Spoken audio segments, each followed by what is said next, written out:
Kanjhawala case में क्या कुछ उस रात को हुआ था, ये बड़ा सवाल बना हुआ है। लगातार पुलिस इस गुत्थी को सुलझाने में लगी हुई है, क्योंकि हर एक जो अहम जानकारी है वो बहुत इंपॉर्टेंट रहने वाली है। किस तरीके से इस पूरे केस को अंजाम दिया गया है, किस तरीके से ये पूरा कांड हुआ है। और आपको बता दें कि अब पुलिस, क्योंकि पुलिस के साथ साथ जो फॉरेंसिक टीम है वो भी इस पर बहुत पैनी नजर बनाए हुए है। और बड़ी वजह यह भी है कि ये केस और ज्यादा उलझता जा रहा है और ये केस इतना ज्यादा सेंसिटिव है कि अब गृह मंत्री अमित शाह भी इस पर नजर बनाए हुए हैं। क्या कुछ और जानकारी है इस रिपोर्ट में, समझिए।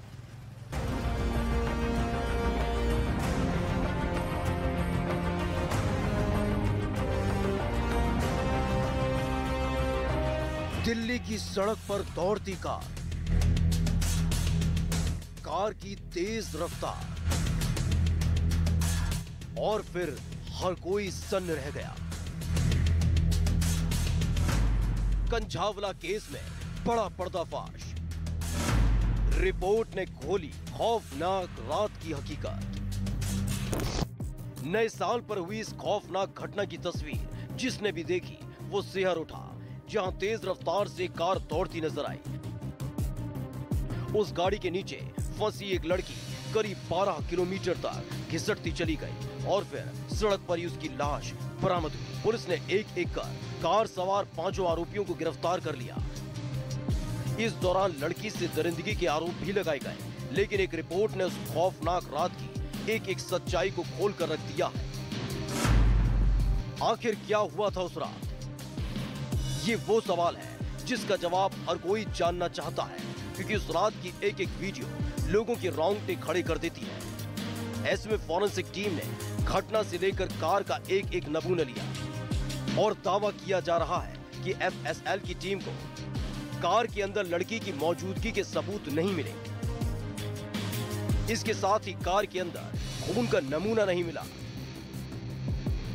वहीं कार के अंदर लड़की के बाल नहीं मिले हैं। यही नहीं, एफएसएल की टीम ने लड़की के स्कूटर, आरोपियों की कार और घटना स्थल का बारीकी से मुआयना किया, जहां से काफी सबूत एफएसएल को मिले हैं, जिसमें दावा किया जा रहा है कि कार के नीचे खून के धब्बे मिले। कार के बाहरी हिस्से में स्किन के टुकड़े मिले हैं। हमारी जो डायरेक्टर मैडम थी ना, 2 टीमें कंस्टिट्यूट करी थी सेंसिटिव केस को देखते हुए, और दोनों टीमों ने थोरली दोनों व्हीकल को एग्जामिन कर लिया है। जो भी क्राइम एग्जिबिट हम मिले थे हमने पुलिस को हैंडओवर कर दिया। अभी यहाँ पे हमने एक स्पॉट भी चेक किया था जहाँ पे हमें कुछ स्टेन्स मिले। ये वो सबूत है जो उस रात की दरिंदगी की सच्चाई बयां करते हैं कि कैसे स्कूटर सवार वो लड़की कार के निचले हिस्से में फंस गई। और दिल्ली पुलिस की तरफ से दावा भी किया गया कि वो लड़की करीब 10 से 12 किलोमीटर तक घिसटती चली गई। हमें ये जानकारी मिली है कि उस लड़की की जो बॉडी थी वो उस गाड़ी में कहीं स्टक की है और वो कई किलोमीटर तक, लगभग 10-12 किलोमीटर तक उन्होंने ड्रैग किया है और फिर वो किसी टर्निंग के दौरान कहीं पर वो बॉडी गिरी है। उसके बाद पुलिस ने एफर्ट्स किया है। रात को जैसे ही हमारे पास इंफॉर्मेशन आई थी, विभिन्न टीम इमीडिएटली बना दी गई थी। लेकिन सवाल उठता है कि अगर कार के नीचे एक लड़की फंसी रही और करीब 12 किलोमीटर तक घिसटती चली गई, तो कार सवार आरोपियों को इसकी जानकारी क्यों नहीं हुई? क्या ये सब जानबूझकर किया गया या वो ऐसी हालत में थे कि उनको होश तक नहीं था? इसका जवाब देती एक रिपोर्ट भी सामने आई। दिल्ली पुलिस की एफआईआर में साफ साफ लिखा है कि कार सवार 5 आरोपी नशे में धुत थे। न्यू ईयर की पार्टी मनाने के लिए 5 मुरथल गए थे। मुरथल से वापस लौटते वक्त शराब पी थी। आरोपियों की गाड़ी से लड़की के स्कूटर की टक्कर हुई थी। कार बैक करते वक्त लड़की गाड़ी में फंस गई और करीब 12 किलोमीटर तक कार के साथ घिसटती चली गई। लेकिन यू टर्न लेते वक्त कार से लड़की निकल गई, लेकिन तब तक उसने दम तोड़ दिया था। पूछताछ में यह भी सामने आया है कि कार ड्राइव करने वाले आरोपी को लगा था कि कार के नीचे कुछ फंसा हुआ है, लेकिन कार सवार बाकी लोगों ने कुछ भी नहीं कहा, तो वो कार तेज रफ्तार में चलाता रहा। फिलहाल पुलिस मामले के एक एक पहलू को तलाश रही है और उस रात का एक एक सच सामने लाने की कोशिश में जुटी हुई है। तो हर कोई इस खौफनाक वारदात का सच सामने जानना चाहता है, सच जानना चाहता है कि आखिर उस रात को हुआ क्या था। देखिए पल पल की अपडेट लगातार न्यूज़ 18 इंडिया आपको ग्राउंड से दे रहा है। मानव मेरे सहयोगी फिलहाल हमारे साथ जुड़ रहे हैं। मानव, फिलहाल आप कहाँ पर मौजूद हैं, क्या अपडेट आपके पास है?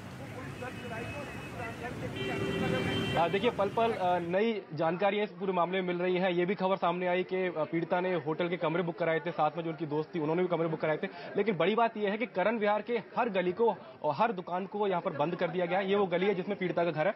हम गली के अंदर की तस्वीरें नहीं दिखाएंगे, किसी की पहचान नहीं दिखाएंगे, लेकिन आपको यहाँ का माहौल दिखाएंगे कि किस तरीके से पुलिस बल यहाँ पर तैनात है। और क्योंकि एक बेटी की जान गई है, ऐसे में तमाम आसपास के परिवार उनके परिजनों से मिलना चाहते हैं, उनका जो दुख दर्द है वो बांटना चाहते हैं। ऐसे में आसपास के लोगों को पीड़िता के परिवार से नहीं मिलने दिया जा रहा है। कुछ ऐसी तस्वीरें यहाँ पर हर गली में आपको देखने को मिलेंगी। गली के मुहाने पर इसी तरीके से पुलिस तैनात है। आसपास के लोग पीड़िता के घर जाना चाहते हैं, लेकिन पुलिस उनको यहाँ पर नहीं जाने दे रही है। यहाँ पर ज्वाइंट सीपी पहुंचे थे, उन्होंने यहाँ पर सभी गली की जितनी भी दुकानें हैं उनको बंद कर दिया है, क्योंकि अब यहाँ पर कहीं ना कहीं कुछ राजनीतिक पार्टियों से जुड़े लोग भी यहाँ पर पहुंचने वाले हैं। तो काफी गहमा गहमी यहाँ पर देखने को मिलेगी। और उसके बाद ये कहा जा रहा है कि पीड़िता का अंतिम संस्कार भी आज ही किया जाएगा। यानी इसी वजह से आसपास के पूरे इलाके को पुलिस ने एक तरीके छावनी में तब्दील कर दिया, क्योंकि कल जैसी तस्वीर हमने सुल्तानपुरी थाने से देखी थी, उसके बाद से पुलिस को ऐसा अंदेशा है कि आज अगर जब पीड़िता का यहाँ पर शव लाया जाएगा, पार्थिव शरीर लाया जाएगा, तो यहाँ पर भीड़ बेकाबू हो सकती है, हंगामा हो सकता है। इसलिए पुलिस हर तरीके के एहतियात यहाँ पर बरत रही है। बिल्कुल, तो देखिए पुलिस एहतियात बरत रही है, क्योंकि कल जो तस्वीर सुल्तानपुर थाने जहां पर मैं मौजूद हूं वहां से इस तरीके की तस्वीर करण विहार में सामने ना आए। लेकिन परिवार वालों की तरफ से साफ तौर पर कह दिया गया है कि आज ही अंतिम संस्कार जो है मृतका का होगा।